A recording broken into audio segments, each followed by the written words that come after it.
امام مسلم نے باب قائم کیا ہے کہ لعن آکل الربا و مؤکل، باب و لعن آکل الربا و مؤکل، سود کھانے والے اور سود کھلانے والے۔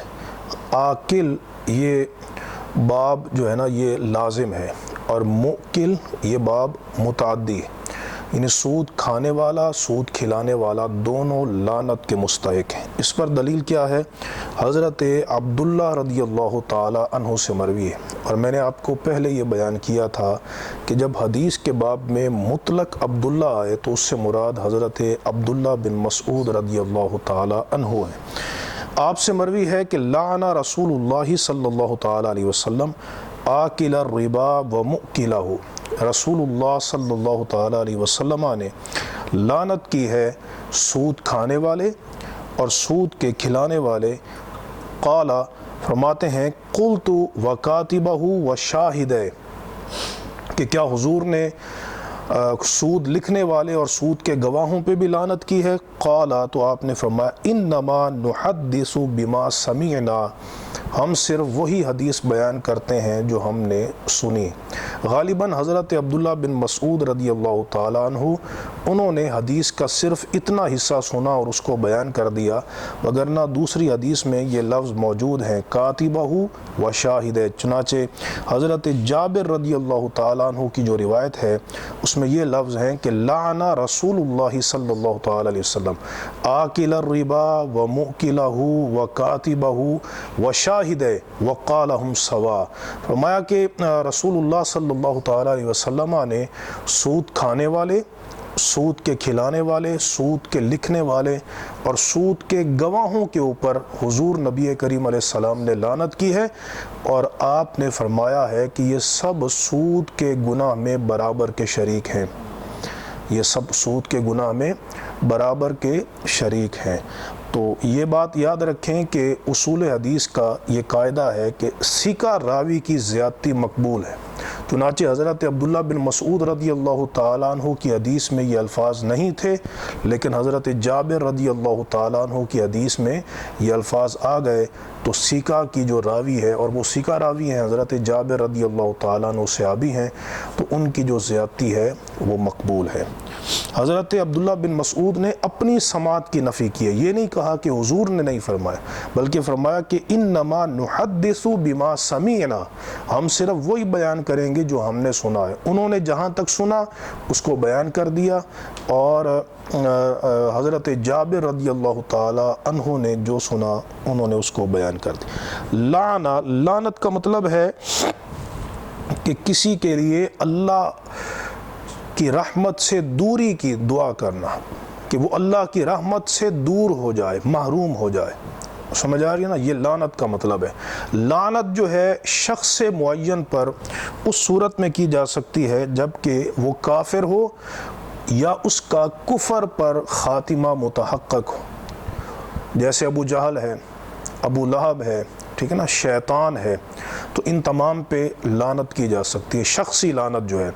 اور اگر شخصی لعنت نہ کی جائے تو مسلمان پر، کسی بھی مسلمان پر یاد رکھیں شخصی لعنت کرنا منع ہے۔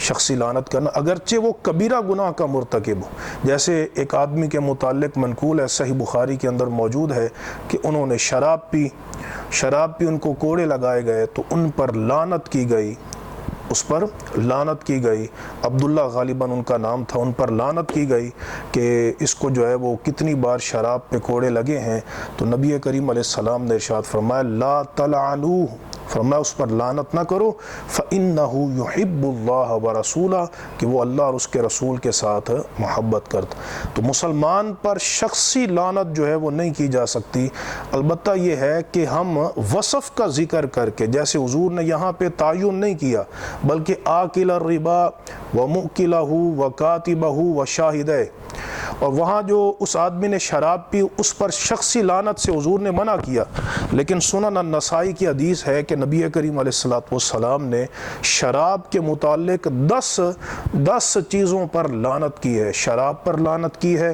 شراب بنانے والے پر لعنت کی ہے، شراب اٹھانے والے پر لعنت کی ہے، شراب پلانے والے پر لعنت کی ہے، جس کی طرف شراب اٹھا کر لے کر جا رہے ہیں اس پر لعنت کی ہے، ٹھیک ہے نا۔ تو یہ 10 آدمیوں پر نبی کریم علیہ السلام نے وصف کے اعتبار سے لعنت کی ہے۔ تو ہم وصف کے اعتبار سے لعنت کر سکتے ہیں، جھوٹوں پر اللہ کی لعنت ہم یہ کہہ سکتے ہیں سود خوروں پر اللہ کی لعنت، چوروں پر اللہ کی لعنت، لیکن کسی بھی مسلمان کو متعین کر کے ہم اس پر لعنت نہیں کر سکتے۔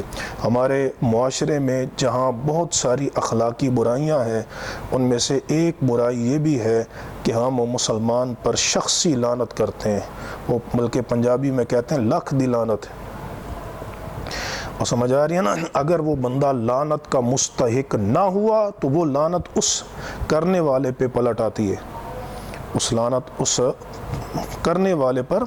حدیث میں موجود ہے کہ لعن المؤمن کا قتل ہی، مومن پر لعنت کرنا یہ اس کو قتل کرنے کے مترادف ہے، اس کو قتل کرنے کے مترادف ہے۔ اس کا مطلب یہ ہے کہ مومن پر لعنت کرنا یہ اتنا بڑا کبیرہ گناہ ہے جیسے مومن کو قتل کرنا۔ تو اس لیے لعنت سے جو ہے مکمل طور پہ اجتناب کرنا چاہیے، لیکن وصف کے ساتھ لعنت کی جا سکتی ہے، جیسے نبی کریم علیہ السلام نے سود کھانے والے، سود کے کھلانے والے، سود کے لکھنے والے اور سود کے گواہوں کے اوپر لعنت کی ہے۔ اور یہ بھی یاد رکھیں کہ جو لعنت ہوتی ہے نا وہ وصف ایسے وصف پہ ہوگی کہ جو کبیرہ گناہ بنتا ہو، جو کبیرہ گناہ بنتا ہو، جیسے شراب ہے، سود ہے، چوری ہے، زنا ہے، ان پر جو ہے وصف کے اعتبار سے لعنت کی جا سکتی ہے۔ جو سرکار علیہ السلام نے سود کھانے والے، کھلانے والے پر لعنت کی۔ سود کا معنی ہے کل قرض جر منفعۃ فہو ربا، کہ ہر وہ قرض جس پر منفعت، جس پر نفع ملے تو وہ جو نفع ہوگا وہ سود ہے۔ اس کو ربا نسیہ بھی کہتے ہیں۔ ہر وہ قرض جس پر نفع ملے وہ سود ہے، اور یہ حرام قطعی ہے، قطعی طور پہ حرام ہے، ظنی طور پہ نہیں۔ جو ظنی طور پہ حرام ہونا اس کی حرمت میں اختلاف کیا جا سکتا ہے، وہ چونکہ ظنی اور اجتہادی اور فرعی طور پہ حرام ہوتا ہے، اس میں اختلاف کیا جا سکتا ہے۔ جیسے امام اعظم ابو حنیفہ رحمۃ اللہ تعالیٰ علیہ، آپ مچھلی کے ماں سوا جو جانور ہیں سمندری ان کو آپ حرام کہتے ہیں، لیکن امام شافعی ان کو حرام نہیں کہتے۔ تو وہ چونکہ ظنی حرمت ہے تو اس میں اختلاف کیا جا سکتا ہے، لیکن یہ قطعی حرمت ہے، اس میں اختلاف کی گنجائش نہیں ہے۔ اور اس کو جو مباح سمجھ کر، حلال سمجھ کر قطعی حرام کو مباح سمجھے گا، حلال سمجھے گا، تو وہ دائرہ اسلام سے خارج، چونکہ اللہ رب العزت نے ارشاد فرمایا احل اللہ البیع وحرم الربا، کہ اللہ نے خرید و فروخت کو حلال کیا ہے اور اللہ نے سود کو حرام کیا ہے۔ تو اب یہ واضح طور پہ فرما دیا کہ سود حرام ہے، تو جو اب اس کی حرمت کا انکار کرے گا وہ قرآن کی نص کا انکار کر رہا ہے، اور جو قرآن کی نص کا انکار کرے گا وہ دائرہ اسلام سے خارج ہے۔ آج کل بینکوں کے اندر جو سود کا لین دین ہے، بہت سارے جو لبرل قسم کے لوگ ہوتے ہیں نا وہ اس کے جواز کی دلیلیں دیتے ہیں۔ تو یہ بڑے خطرے کی بات ہے، حرام کو حرام سمجھ کر کریں تو وہ فسق ہے، حرام کو حلال سمجھ کر کریں تو وہ کفر ہے، اور سود کی حرمت قرآن مجید فرقان حمید سے ثابت ہے۔ سمجھ آئی؟ اور صرف ایک مقام پہ نہیں، کئی مقامات پر اللہ رب العزت نے سود کھانے سے منع فرمایا، لا تأکلوا الربا اضعافا مضاعفا، فرمایا سود جو ہے دگنا چگنا کر کے نہ کھاؤ۔ ایک مقام پہ اللہ رب العزت نے ارشاد فرمایا یا ایھا الذین آمنوا اتقوا اللہ وذروا ما بقی من الربا ان کنتم مؤمنین، اس کو بھی اللہ نے ایمان سے جوڑا ہے۔ اے ایمان والو اللہ سے ڈرو اور باقی ماندہ سود چھوڑ دو اگر تم ایمان والے ہو۔ اگر تم ایمان والے ہو اور اگر تم نے ایسا نہ کیا تو فَأْذَنُوا بِحَرْبٍ مِّنَ اللَّهِ وَرَسُولِهِ، تو پھر اللہ اور اس کے رسول کے ساتھ جنگ کا اعلان سن لو، جنگ کا اعلان سن لو۔ کتنی سخت وعید ہے سود کے اوپر اللہ رب العزت نے جنگ کا اعلان کیا ہے۔ تو جب ہم دنیا میں جس کے پاس ایٹمی طاقت ہو جنگ کرنے سے ڈرتے ہیں، تو وہ مالک جس کی قدرت میں ہر شے ہے اور وہ چشم زدن میں جو چاہے، انما امرہ اذا اراد شیئا ان یقول لہ کن فیکون، تو اس کے ساتھ جنگ کیا تصور ہو سکتا ہے۔ اور یہ ہے سود کھانے والے کے لیے، سمجھ آ رہی ہے نا۔ نبی کریم علیہ السلام نے سود کو الموبقات میں قرار دیا ہے، فرمایا 7 ہلاک کرنے والی چیزوں سے بچو۔ الموبقات ای المہلکات، ہلاک کرنے والی چیزوں جو بندے کو ہلاک کر دیتی ہیں، ان میں حضور نے فرمایا کہ ایک چیز جو ہے وہ سود ہے۔ اور سمجھ آ رہی ہے نا، ایک چیز سود ہے۔ اچھا، سرکار دو عالم علیہ السلام نے ایک مقام پہ فرمایا الربا 70 جزءا، سود کے 70 اجزاء ہیں۔ ایسرها ان ينکح الرجل امہ، ان میں سے کم تر درجہ یہ ہے جیسے کوئی اپنی ماں کے ساتھ نکاح کرے۔ تو آپ دیکھیے اسلام نے سود کو کتنی سختی کے ساتھ حرام کیا ہے۔ یہ سود حرام کیوں ہے؟ یہ سود انفرادی سطح پر ہو یا اجتماعی اور قومی سطح پر ہو، سود معیشت کو بالکل اس طرح تباہ کر دیتا ہے جیسے دیمک لکڑی کو چاٹ لیتی ہے، دیمک۔ اور میں نے آپ کو یہ بھی بیان کیا تھا، اسلام جو ہے نا بیع میں اور مال کے حصول میں اسلام ہمیں ترجیح دیتا ہے انسانیت کو، کہ تم نے انسانی قدروں کو ترجیح دینی۔ معیشت بعد میں ہے، مال بعد میں ہے، اور انسانی قدریں پہلے۔ تو اس کو اسلام نے کیوں قطعی طور پہ حرام کیا کہ سود بالکل خود غرضی پر مشتمل نظام ہے۔ سود میں لالچ ہے، ہرس ہے، اتنا ہرس اور اتنا لالچ ہے کہ جو قرض لیتا ہے وہ عموماً نادار ہوتا ہے، وہ عموماً ضرورت مند ہوتا ہے، وہ عموماً پریشان حال ہوتا ہے، وہ کسی تکلیف کے اندر، نقصان کے اندر مبتلا ہوتا ہے، جس کی وجہ سے وہ قرض اٹھانا چاہتا ہے۔ اب وہ بندہ کتنا گرا ہوا ہے اخلاقی طور پر، اور اس بندے میں کتنی خود غرضی ہے، کتنا لالچ ہے، کہ جو بندہ یہ کہتا ہے کہ بھائی تو بیمار ہے تو مرتا رہے، مجھے کیا پرواہ، مجھے تو پیسے چاہیے۔ تیرے پاس چھت نہیں، تو چھت کے بغیر بیٹھا رہے، تیرے بچے بیٹھے رہے، مجھے کوئی پرواہ نہیں، مجھے تو اس کے اوپر پیسے چاہیے۔ سمجھ آ رہی ہے نا۔ تو جناب تیرے گھر میں کوئی میت پڑی ہے، پڑی رہے، مجھے اس سے کوئی پرواہ نہیں، مجھے اس سے پرواہ ہے کہ مجھے اوپر پیسے ملنے چاہیے۔ تو اسلام نے اس کو قطعی طور پہ حرام کر دیا ہے، بلکہ اسلام ہمیں یہ ترغیب دیتا ہے کہ جب تم کسی کو قرض دو تو اس کے ساتھ نرمی کا رویہ اختیار کرو۔ زیادہ لینا تم پر حرام ہے۔ اسلام ہمیں ترغیب دیتا ہے یا معاف کر دو یا اس کو مہلت دے دو، آسانی دے دو، نرمی دے دو۔ اور نبی کریم علیہ السلام کا ارشاد گرامی ہے صحیح مسلم کے اندر، یہ اسلام کے وہ عظیم معاشی اصول ہیں کہ اگر ہم ان پر عمل پیرا ہو جائیں تو خدا کی قسم ہمیں اللہ رب العزت کی طرف سے بڑی برکت نصیب ہوگی۔ سمجھ آئی؟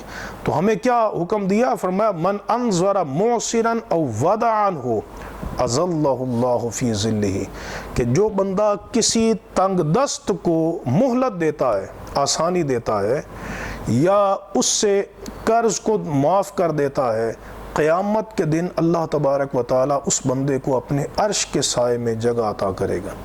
ہمارا پاکستان جو دیوالیہ ہے، دیوالیہ ہونے کے قریب ہے، اور ہم جو اس وقت مہنگائی کی لپیٹ کے اندر ہیں، تو یہ سود کی نحوست ہے، سود کی بے برکتی ہے۔ جب سے ہم نے IMF کے سامنے کشکول پھیلایا اور انہوں نے ہمیں بھاری سود پر قرضے دیے، اس وقت سے ہماری معیشت جو ہے وہ نیچے کی طرف جا رہی ہے، اور اس میں استحکام نہیں آ رہا اور نہیں آئے گا، چونکہ سود پر رسول اللہ نے لعنت کی ہے اور اللہ تعالیٰ نے اس کے اوپر اعلان جنگ فرمایا ہے۔ یہاں سے معلوم ہوا کہ گناہ کے کاموں میں معاونت کرنے والے بھی گناہ میں شریک ہیں.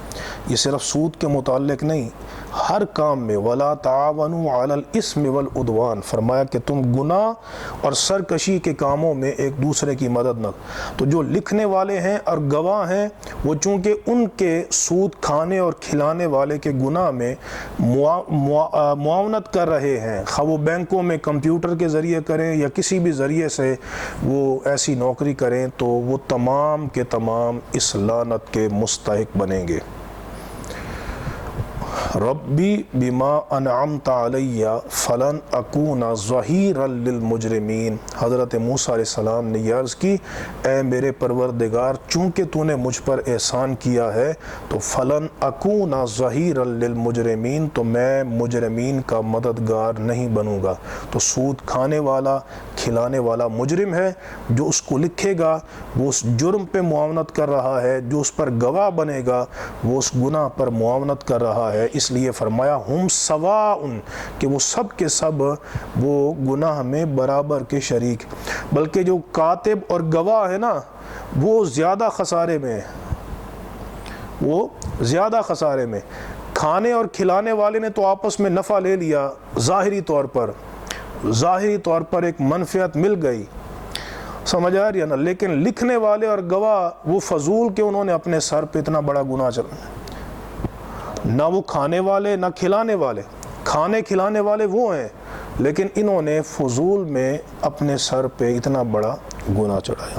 تو سود قطعی طور پہ حرام ہے، اور جب تک ہمارا ملک سود کی لعنت سے نحوست سے پاک نہیں ہوتا یہ ملک کبھی معاشی طور پہ ترقی نہیں کر سکتا. وآخر دعوانا ان الحمدللہ.